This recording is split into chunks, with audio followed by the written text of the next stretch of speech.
Buenos días, mi nombre es Jorge Quiñones, soy CRA Prácticas, alumno del Máster en Monitorización y Gestión de Ensayos Clínicos, y voy a presentaros la píldora número 40, monitorización de un ensayo clínico en fase 2. Este es el índice que voy a utilizar en la presentación. Y en primer lugar, me gustaría comenzar recordando píldoras anteriores, la píldora 38 y la píldora 39, en donde se trató el tema de la monitorización de ensayos clínicos, la visita de monitorización, y me gustaría recordar que la monitorización es conocer los aspectos de un ensayo clínico, asegurarse de que cada uno de los participantes en el ensayo clínico estén familiarizados con ellos y que llevan a cabo las tareas del ensayo clínico acorde al protocolo, las guías de buena práctica clínica y la legislación vigente. Las labores del CRA en una monitorización van desde verificar el 100% de los criterios de inclusión y exclusión para el reclutamiento de pacientes, verificar los objetivos primarios, revisar los cuadernos de recogida de datos, conocer el tratamiento, la dosis administrada, los procedimientos que se llevan a cabo y también así como comunicar los posibles acontecimientos adversos y todos los sucesos que ocurren en el ensayo clínico. Comunicarlos al promotor. El ensayo clínico en fase 2 tiene unas características determinadas. En primer lugar, salvo determinadas excepciones,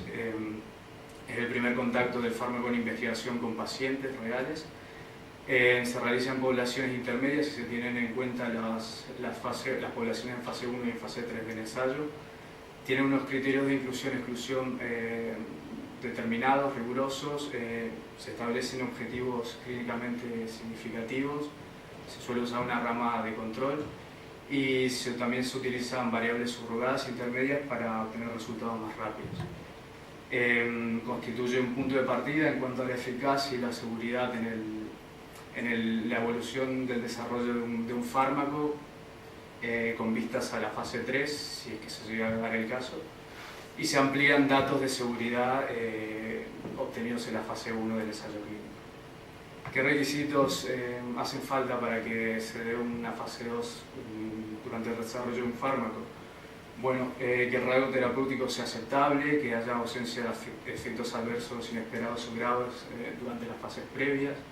que la biodisponibilidad del fármaco no sea muy baja o errática y que la farmacodinámica tenga presencia de dosis tolerables y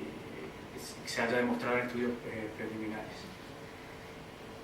En el gráfico podemos observar la tendencia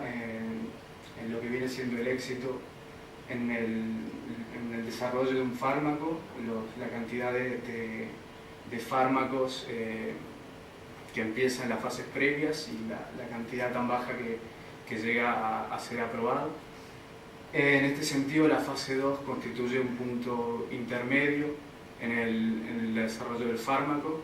Es un punto clave porque se prueban en pacientes, el fármaco en investigación en pacientes, y en este sentido, a partir de la fase 2 se puede empezar también a determinar si la evolución del ensayo clínico va a cumplir las expectativas generadas o por el contrario, es mejor suprimir el ensayo y dejar de gastar recursos y tiempo en el desarrollo de un fármaco porque finalmente no se va a conseguir el éxito esperado. Si se entiende en este sentido que los resultados se obtienen a partir de los datos y que los datos deben ser de calidad, la monitorización, que es el proceso a través del cual se evalúa el desarrollo de un ensayo clínico, se puede traducir en garantías de calidad en relación a la obtención de datos que permitan una correcta interpretación del fármaco sometido a estudio. Es verdad que conforme avanza un ensayo clínico, avanzan las fases, aumenta el número de pacientes, aumentan los requisitos que se le exigen al fármaco y por tanto las labores de monitorización pueden verse más complejas o al menos más laboriosas en su desarrollo. A partir de los ensayos de fase 2 se observa la aplicación de conceptos go-no-go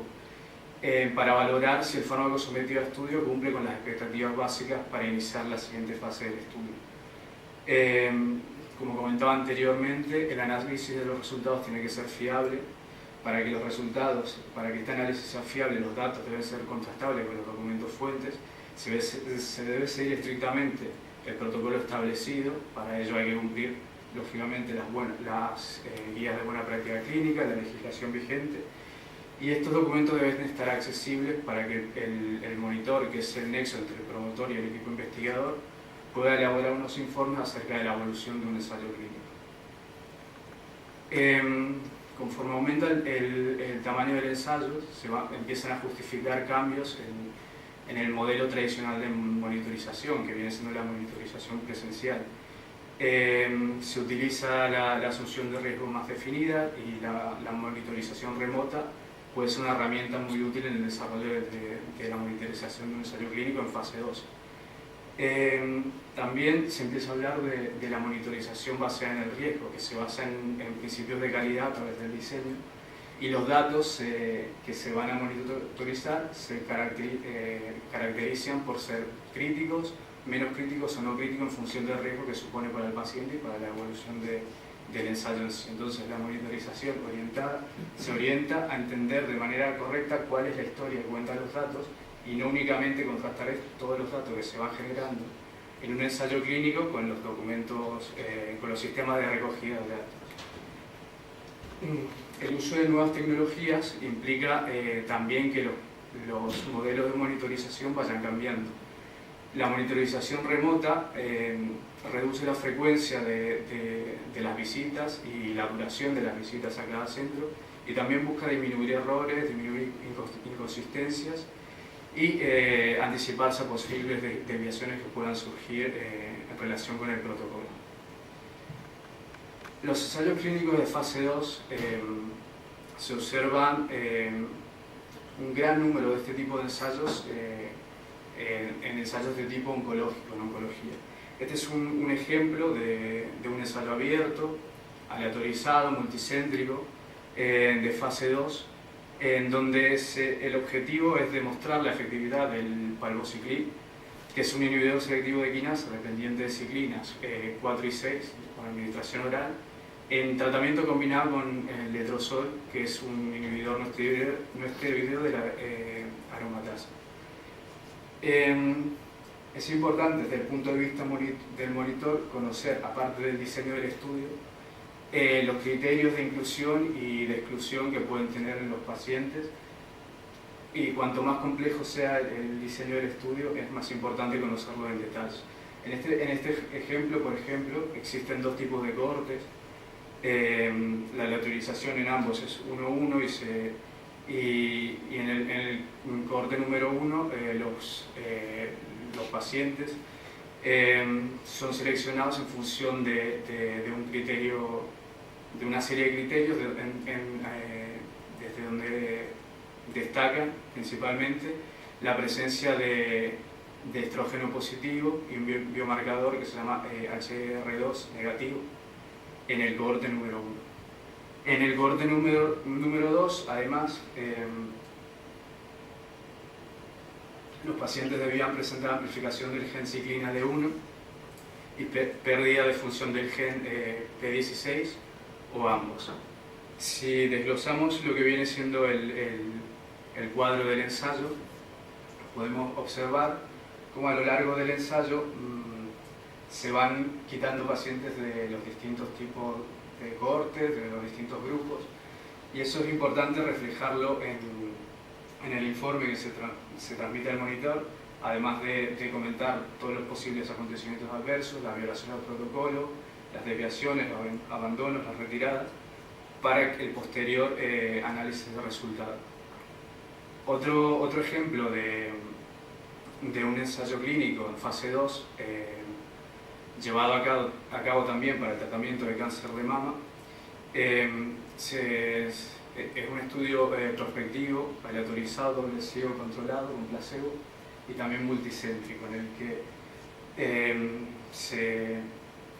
intenta conocer también en el tratamiento combinado de un fármaco que se conoce como AZD8931,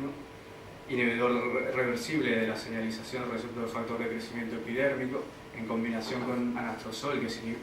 otro inhibidor de la aromatasa.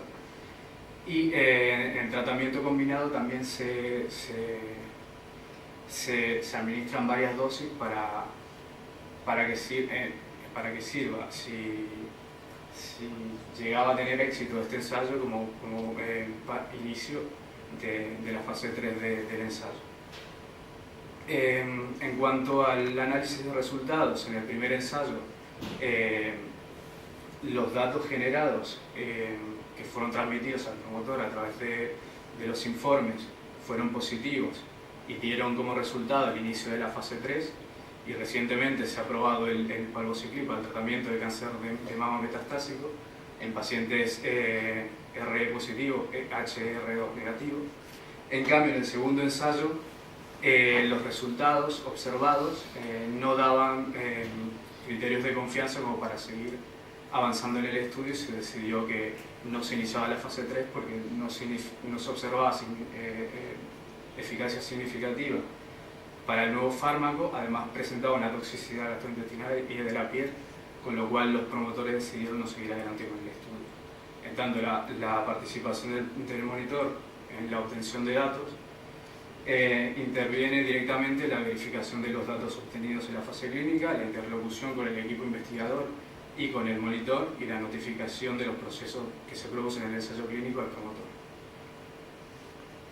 Monitorizar también significa salvaguardar los derechos y seguridad de los pacientes. Existen determinados estudios y ensayos clínicos en donde los pacientes pueden ser más vulnerables, como por ejemplo niños, pacientes esquizofrénicos o Alzheimer. Y en esos ensayos es muy importante tener un seguimiento desde los criterios de inclusión hasta el desarrollo del ensayo de todos los pacientes. Este es un ejemplo de un ensayo clínico, un estudio en fase 2, aleatorizado, agresivo, controlado con placebo, donde se buscaba comprobar la efectividad para el tratamiento de la Alzheimer de una molécula que se conocía como BL5-D05, un mesiloinositol oral. En el diseño del ensayo se pueden observar, aparte de la comparación con placebo, otros 3 grupos en donde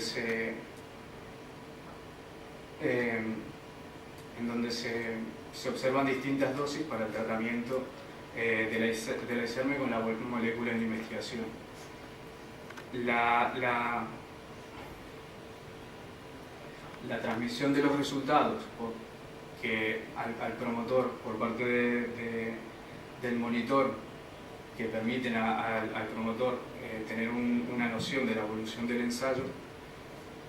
trajeron como resultado que estos 2 grupos, en donde había una mayor dosis de la molécula en investigación, fueran suprimidos cuando el ensayo había iniciado, y se continuara el ensayo solamente con el grupo de 250 miligramos y placebo,